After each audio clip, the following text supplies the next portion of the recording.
I'm Akira, and you're watching Dontae's Boxing Nation. That was good.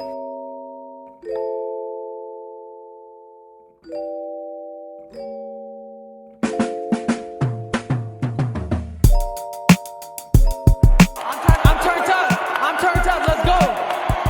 You know, one guy that certainly has a history with you is the man to your left, also carrying a belt, Devin Haney. Hey, hold up. I need a belt too. If he's a champ, I'm a champ, right? I'm the champ. I'm the champ, and if he wants a real fight, he can fight me.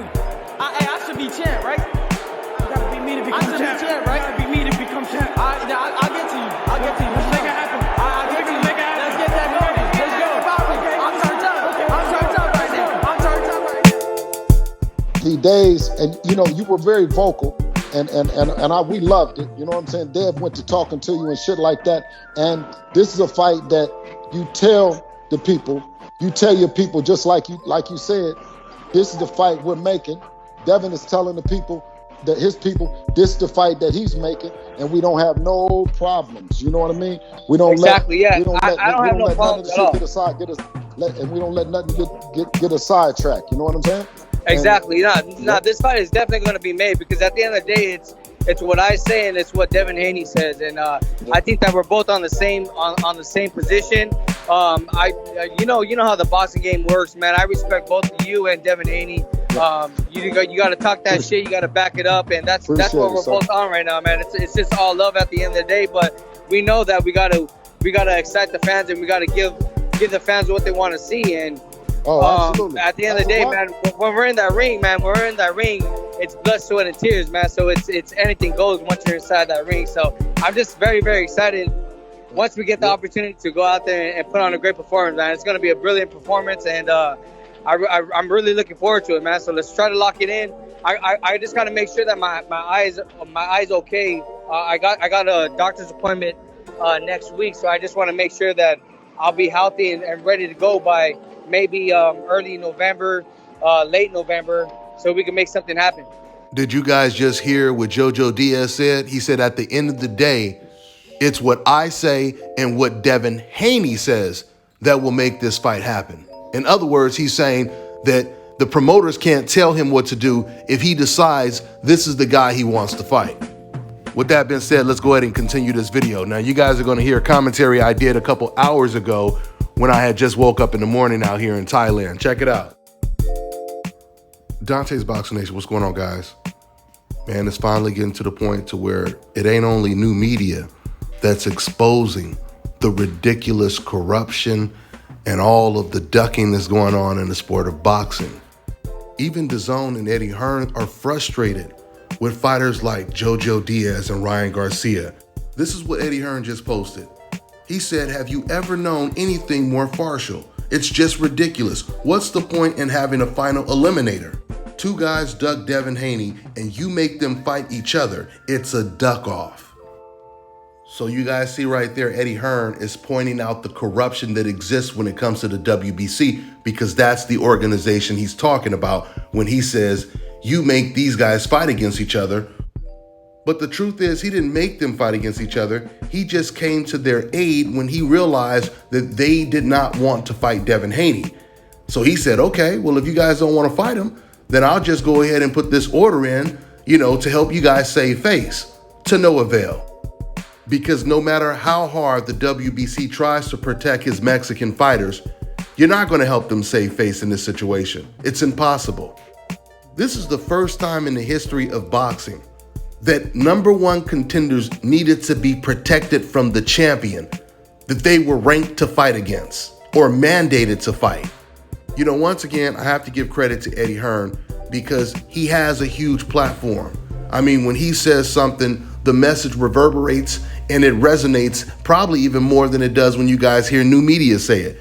Because whatever Eddie Hearn says, it gets reported. Well, at least it gets reported the majority of times. It doesn't always get reported when he's speaking too much of the truth. And it's exposing fighters that are on the hope list. Like this quote that he just posted right here. A lot of major websites did not report this news because once again, they're on the same page as the WBC, protecting these fighters. But what I don't understand is Eddie Hearn, who works with DAZN directly, he does these interviews on the DAZN podcast, the Ak and Barak show, and it's amazing to me because a lot of times when Eddie Hearn is pointing out the corruption, the double standards, the duck-offs, and all of this stuff, these are things that he is voluntarily saying in the interview. What I'm saying to you guys is Ak and Barak, they never even address these issues. In fact, it almost sounds like they're hoping that they don't have to talk about these things. And Eddie Hearn, he spoils it by actually talking about the things that real boxing fans want to hear about because they want it to cease. The corruption, the double standards, etc., etc. Us not getting the fights that we're supposed to get every year. If it wasn't for fighters like Ryan Garcia, Teofimo Lopez, Canelo Alvarez, Oscar Valdez, and Jojo Diaz, we would have got a whole bunch of big fights this year alone, let alone the last couple of years. Those names that I just mentioned are a large reason why this year has been the worst year of boxing ever.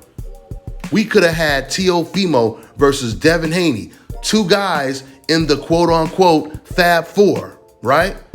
We could have had Ryan Garcia versus Gervonta Tank Davis. We could have had Oscar Valdez versus Shakur Stevenson. We could have had Canelo Alvarez versus the lineal champion at 168, David Benavidez. Because everyone knows that's the biggest fight and the most competitive fight that can be made at 168. That's why being undisputed means nothing if you're not fighting against the best champion and the best fighter in the division, which is the lineal champion, David Benavidez.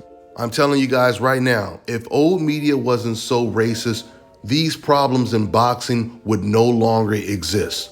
They would have been a thing of the past already. Because all it takes is everyone in the sport of boxing, from old media to new media, and all of the big name promoters and everyone else, once again, like Eddie Hearn, to speak up on this situation. If everyone was doing exactly what Eddie Hearn is doing right now, this would not be that much of a problem, because then there would be way too much pressure for these fighters to do what they're supposed to do. You see, guys, old media is not just ignoring what's going on in the sport of boxing, they encourage it. I told you guys, when Jojo Diaz was fighting, they knew that Jojo was fighting Fortuna in a title eliminator for Devin Haney's belt. And do you know, during that broadcast, Todd Grisham, he said, man, it would really be great to watch Jojo fight against Ryan Garcia next. They didn't even mention the champion's name, Devin Haney. And the crazy thing is Devin Haney, he fights on DAZN. He's an exclusive DAZN fighter. Even when his contract, expired, he still fights with DAZN exclusively, just like Canelo Alvarez does right now. And just like they praise Canelo Alvarez, right? So DAZN was already pushing, I won't say DAZN, but Todd Grisham, he was already pushing and encouraging Jojo Diaz to avoid Devin Haney, because Todd, he feels, nah, you ain't gonna beat that Devin Haney, he's too damn skilled. And Devin ain't got the complexion for the protection. So we gotta protect you and put you in the ring with someone you got a better chance of beating. But it's the lesser of two evils when it comes to Ryan Garcia versus Jojo Diaz. It's win-win for old media, because no matter who wins, it's gonna be someone who's not black. And that's exactly what old media wants. I tell you, they encourage this. They don't just sit back and watch it all play out. At the end of that fight, after they asked Jojo Diaz, who do you want to fight next? Jojo first says Ryan Garcia, then he says Devin Haney, right? So keep in mind, now we're talking about Chris Mannix. Chris heard Jojo say out of his own mouth, I want Ryan or Devin Haney. Later on, Oscar De La Hoya, he hops into the ring, and then Chris, he starts to interview Oscar. And Chris, just like Todd Grisham, completely ignores the black champion, Devin Haney, and he says to Oscar De La Hoya, are you going to make the Ryan Garcia versus Jojo Diaz fight next? Guys, do you know how disrespectful that is to not only Devin Haney, but the whole sport of boxing? In Devin Haney's last fight, he went to war with Linares in an exciting, dramatic fight where he even got hurt just to try to please the fans, basically. And this is how they congratulate Devin Haney, by completely ignoring him when two fighters are fighting for Devin Haney's belt. What's going on in the sport of boxing today, guys, is unprecedented. Operation NBF is in full effect and almost everyone is participating.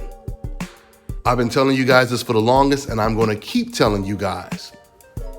This is the Floyd Mayweather effect. After Floyd Mayweather dominated the sport of boxing for so long, they are in so much fear that another Floyd Mayweather is going to once again become the face of boxing. See, guys, you have to understand this. Every decade, there has been a Black American pound-for-pound champion. I mean, going all the way back to Sugar Ray Robinson, to Joe Louis, Ali, Larry Holmes, Mike Tyson, Roy Jones Jr., James Toney, Bernard Hopkins, Terry Norris, Shane Mosley, Andre Ward, Floyd Mayweather, Pernell Whitaker, Terrence Crawford. But you know what the difference is from Floyd Mayweather? Out of all of those names that I just mentioned, all of those guys became #1, pound for pound, the best fighter in the world. But Floyd Mayweather became the best fighter in the world and the face of boxing at the same time. Something the majority of those names I mentioned didn't do. Mike Tyson was another one.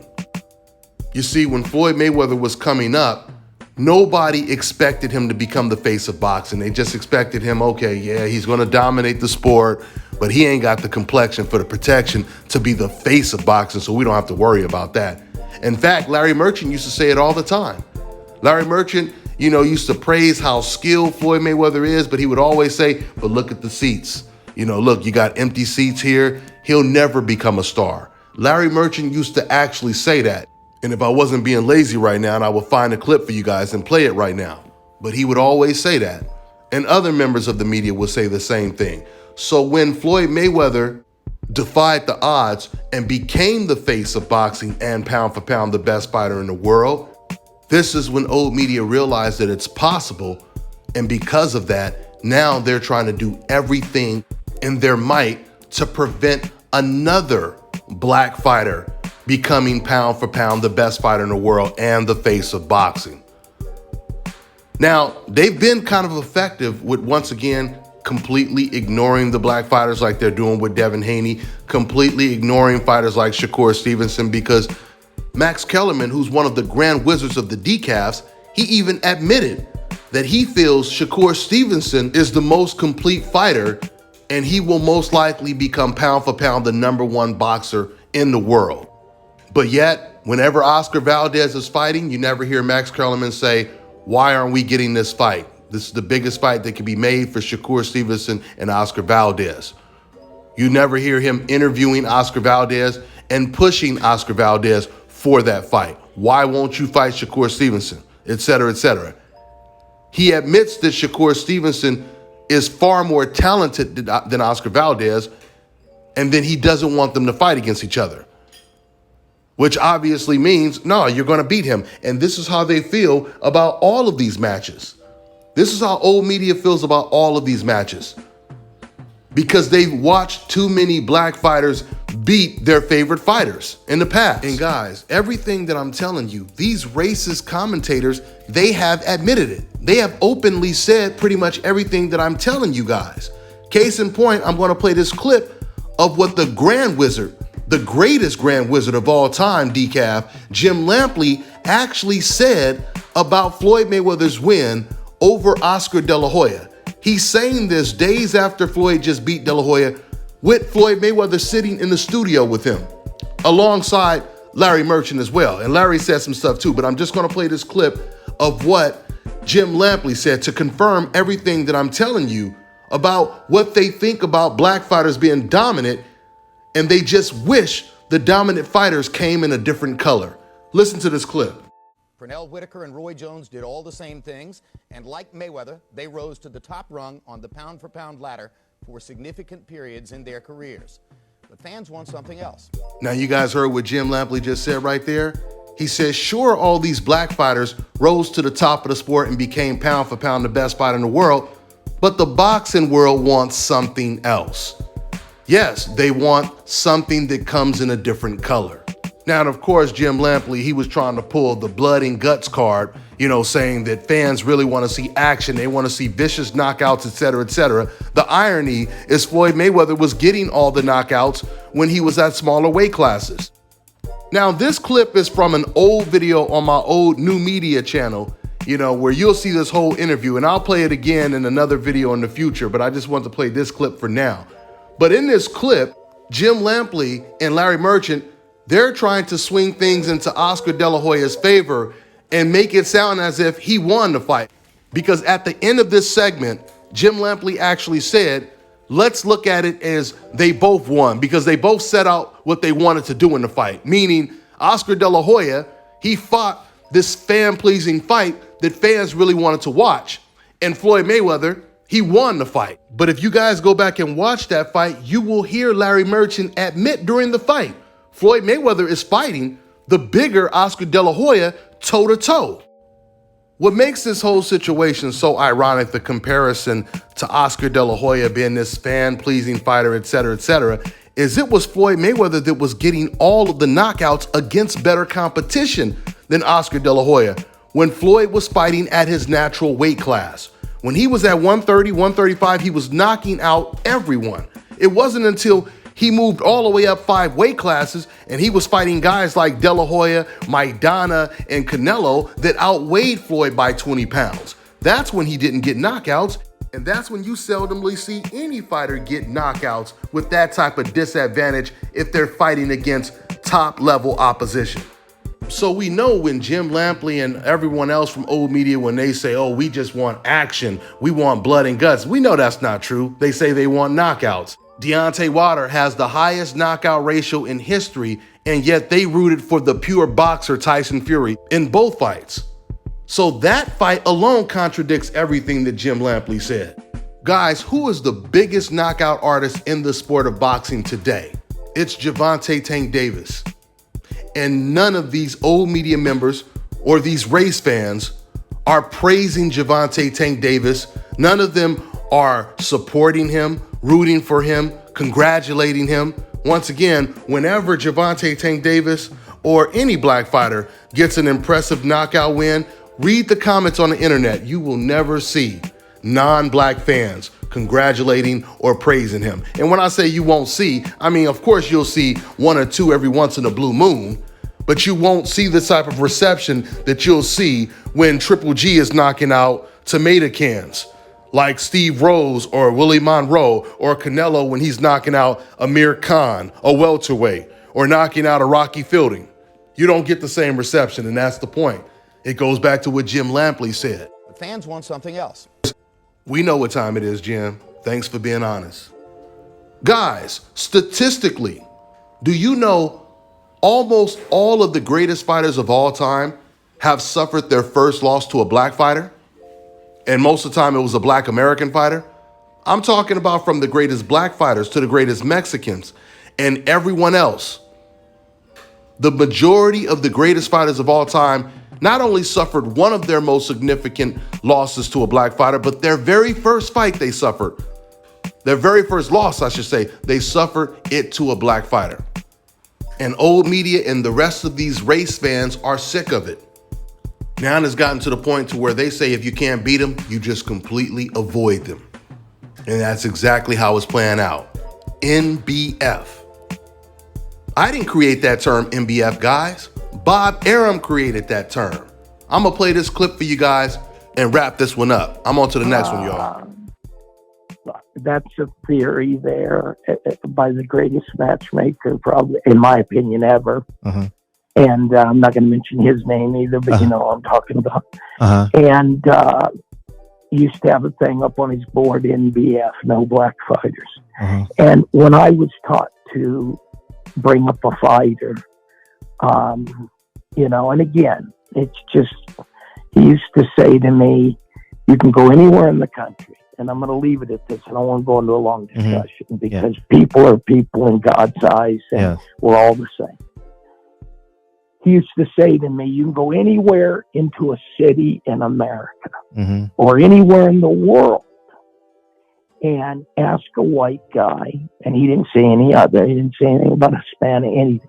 Ask a white guy to throw a jab, and half of them are going to turn backwards and throw it like a girl and everything. Ask any black man on a street corner in any city in the world, and they will snap out a jab in a heartbeat. And I used to laugh. He said, they're just more physically gifted. And he said, and so they have speed and better to stay away from them. Nothing personal. So I said, okay. And I've lived by that.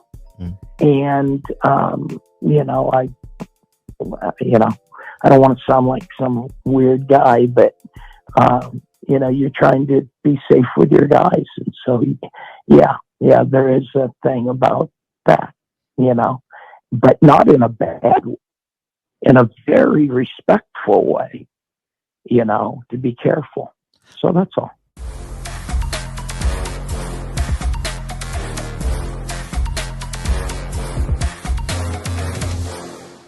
My name is Chris, and I'm all the way here from Anchorage, Alaska at ScalpCarolinas, and I'm here for my second treatment of SMP.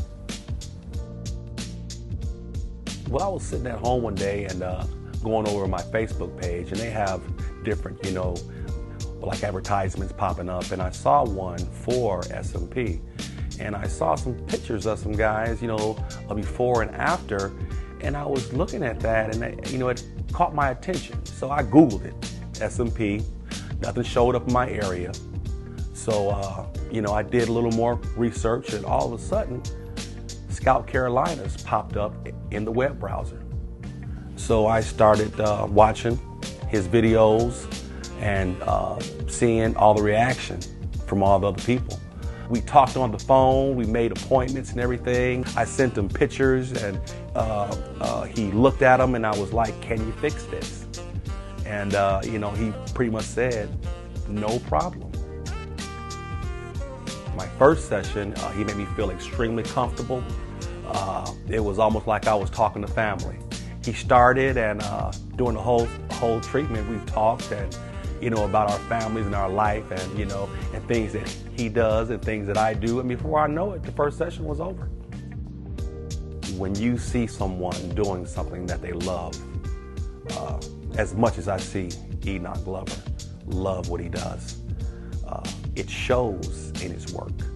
I wouldn't point anyone in any other direction but here to North Carolina, ScalpCarolinas, to get this done.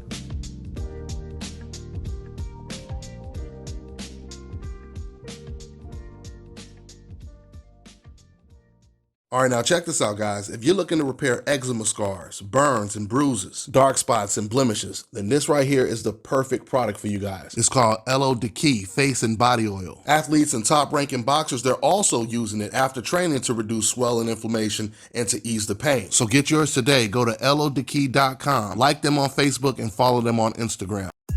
What's up, everybody? This your boy Tony Flow Knight.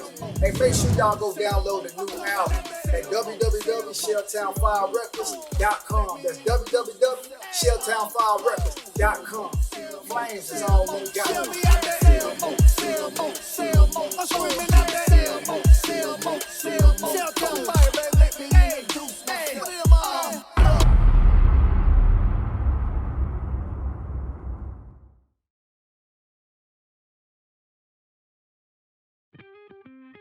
Get ready to take your striking game to the next level with the Focus Ball. Dramatically improved footwork, timing, head movement, hand-eye coordination, reflex, and overall fight IQ. It's lightweight and extremely portable, so you can train every time, everywhere. When you don't have a coach to do mitt work, get a Focus Ball. When you don't have a heavy bag to hit, get a Focus Ball.